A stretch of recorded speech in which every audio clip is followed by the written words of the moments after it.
అని ఈ పాటికి అడిగింది అమెరికా. ఇంటర్నేషనల్ న్యూస్ వచ్చాయి. కాబట్టి ఆ ఆస్పెక్ట్ లో అమెరికా ఆలోచిస్తుంది ఎప్పుడు కూడా.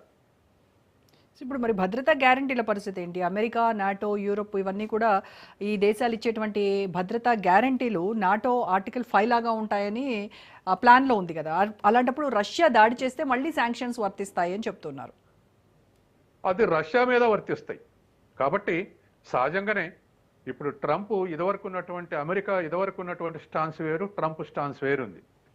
ట్రంప్ యూరోప్ని నాటోలో భాగమైనప్పటికీ మీది మాదే మాది మాదే అవసరం వస్తే అనేటువంటి పరిస్థితులు ఉన్నాడు ట్రంప్.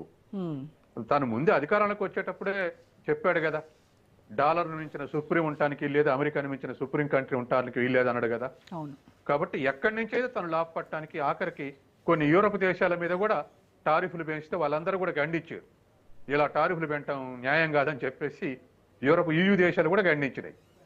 కాబట్టి అమెరికన్ బెనిఫిటే చూసుకుంటాడు. తర్వాత అమెరికా ఇప్పుడు పెద్ద డెట్ కంట్రీ కాబట్టి టారిఫ్లు పెంచి ట్రేడ్ గ్యాప్ను దక్కించుకోవడానికి విశ్వ ప్రయత్నం చేస్తుండు ట్రంప్.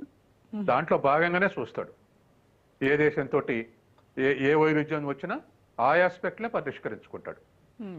సో ఇప్పుడు ఈ గ్యారంటీలు ఏమి కూడా యుక్రెయిన్ భవిష్యత్ దాడుల నుంచి రక్షించేటువంటి అవకాశం ఏమి లేవంటారా? రష్యాతోటి ఒప్పందం అయితే తప్ప లేవు. రష్యాతోటి కంప్లీట్ అండర్స్టాండింగ్ తోటి ఒప్పందానికి వస్తే ఉంటుంది. అలా కాకుండా రిజర్వేషన్స్ పెట్టి అంటే అసలు వాళ్ళ ఒప్పందానికి వచ్చే అవకాశమే లేదు. ఏది పుతిన్. ఎందుకంటే వాళ్ళ ఇప్పుడు శాంక్షన్ ఫస్ట్ యుద్ధంలో దిగిన తర్వాత ఉన్న శాంక్షన్స్ నుంచి ఇప్పటి వరకు శాంక్షన్ చేసిన చైనా భారత్ సహాయంతో రష్యన్ ఎకానమీ బలపడదు తప్ప దివాలా తీయలే. దానికి కారణం వాళ్ళకున్నటువంటి వనరులు ఉపయోగించుకోవటమే ఇతర దేశాలతోటి. కాబట్టి వాళ్ళ ఎకానమీ దెబ్బతినలే, పైగా రూబుల్ వాల్యూ కూడా దెబ్బతినలేదు. అందుకని ఇవాళ ఇండియా మీద, చైనా మీద, ఇతర దేశాల మీద ఒత్తిడి తెచ్చేది అందుకే. రష్యన్ ఎకానమీ దెబ్బతినట్లేదు, యుద్ధం అట్నే కంటిన్యూ చేస్తుంది. కాబట్టి వీళ్ళ మీద శాంక్షన్స్ పెట్టాలన్నటువంటి ఉద్దేశంతో కొంత మేరకు రష్యా నుంచి పెట్రోల్ దిగుమతులు మనం రోజు 3 లక్షల బ్యారెల్స్ దిగుమతి చేసుకునేది. ఇప్పుడు 1.6 lakhs బ్యారెల్స్ దిగుమతి చేసుకుంటున్నాం. కానీ నిన్న మొన్న డిసెంబర్లో 3-4 తారీఖు 22, 21 కాదు 18, 19, 20 తారీఖులలో మళ్ళీ యథావిధిగా రష్యా నుంచి దిగుమతి పెరిగింది. కాబట్టి అది పెరుగుడు తగ్గుడు అనేది పక్కకు పెడితే ఓవరాల్ గా తగ్గించుకునేటువంటి ఇండికేషన్స్ ట్రంప్ పోతున్నాయి. ట్రంప్ కూడా సంతోషంలో ఉన్నాడు, భారతదేశం అనుకున్నట్టు తగ్గిస్తుంది అని.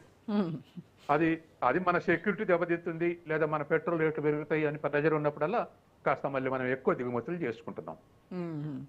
సరే, ఇక సైన్యం విషయానికి వస్తే యుక్రెయిన్ సైన్యాన్ని 8 లక్షల మంది వరకు ఉంచుకోవచ్చు అని అనుమతి ఉంది. అంటే ముందు ప్లాన్లో ఇది తగ్గించాలని చెప్పినప్పటికీ ఇప్పుడు మాత్రం 8 లక్షల వరకు అని చెప్తున్నారు. అంటే ఈ ఏదైతే చేంజ్ ఉందో ఇది యుక్రెయిన్కు కలిసి వచ్చేటువంటి అంశంగానే చూడొచ్చు అంటారా? దీని ద్వారా ఖచ్చితంగా స్ట్రెంగ్త్ పెరుగుతుంది. మరి అలాంటప్పుడు రష్యా ఎందుకు ఒప్పుకుంటుంది దీనికి? ఒప్పుకోదండి రష్యా. ఎందుకంటే రష్యన్ సైన్యం మొత్తం కలిస్తే కూడా 15 లక్షల మంది. చిన్న ఉక్రెయిన్ కు 8 లక్షల సైన్యాన్ని ఒప్పుకునే అవకాశం లేదు. కానీ ఒకవేళ ఎలా చేస్తే వాళ్ళ సైనికులు కొట్లాడేదానికన్నా డ్రోన్లు కొట్లాడేది ఎక్కువ ఉంది. కాబట్టి ఇప్పుడు యుద్ధం అంటే ఇన్ఫీరియర్ సుపీరియర్ టెక్నాలజీస్ తప్ప, డిఫరెన్స్ తప్ప సైనికుల సంఖ్య మీద ఆధారపడి యుద్ధం నడవట్లేదు. ఓవర్ కాన్ఫిడెన్స్ తోటి ఫస్ట్ 1 వీక్ యుద్ధంలో ఎక్కువ బలగాలు, రష్యన్ బలగాలు పోయి ఓవర్ కాన్ఫిడెన్స్ తోటి దెబ్బతిన్నాయి. ఒక వారంలో ఆక్యుపై చేస్తామని వాళ్ళు రెసిస్ట్ చేశారు విత్ అదర్ యూరోప్ యూనియన్, తర్వాత అమెరికన్ వెపన్స్ తోటి. దరిదాపు మనకున్న సోర్స్ ప్రకారం దరిదాపు 850 సైనిక విమానాల ద్వారా ఎక్విప్మెంట్ జారేశారు ఉక్రెయిన్, యూరోప్ అయితే తర్వాత అమెరికా అయితే. కాబట్టి అంత ఎక్విప్మెంట్ వచ్చింది కాబట్టి డబ్బులు కూడా లేకుండా ఏదో ఖాతా రాసుకొని సప్లై చేసినట్టు చేశారు. దాంతో రష్యాని రెసిస్ట్ చేసుకుంటూ వస్తుంది. రేపు అది కనుక ఏదైనా సహకరించమని అంటే ఉక్రెయిన్ సరెండర్ కావాల్సి వస్తుంది. కాబట్టి ఇప్పుడు ఉన్నటువంటి పరిస్థితుల్లో సైనిక సంఖ్య ఆధారంగా యుద్ధాలు నిర్వహించలేవు. అట్ట అనుకుంటే పాకిస్తాన్ కూడా 7 లక్షల సైన్యం ఉంది. అందుకని సైన్యం సంఖ్య కాకుండా ఎంత సోఫిస్టికేషన్, ఎంత టెక్నాలజీ ఉంది అనేటువంటి దాని మీదనే ఇవాళ సక్సెస్ రేట్ ఆధారపడింది.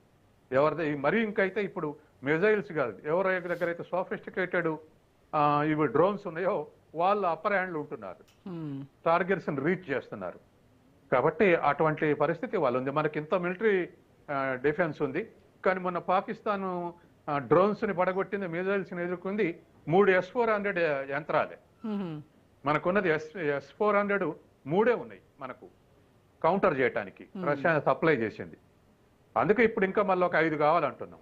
చైనా దగ్గర 6 ఉన్నాయి, మాకు 3 ఉన్నాయి, ఇంకా 5 కావాలని అడుగుతున్నాం, సప్లై చేస్తా అంటుండు పుతిన్. అంటే ఇవాళ వాటి టెక్నాలజీ, వాటి సోఫిస్టికేషన్ మీద గెలుపు ఆధారపడింది తప్ప సైనికుల సంఖ్య మీద ఆధారపడి లేదు. కాబట్టి ఉక్రెయిన్ సైనికుల సంఖ్య ఉన్నా దానివల్ల ఏదో ప్రొటెక్షన్ లభిస్తుంది అనేది కరెక్ట్ కాదు. అసలు ఈ 20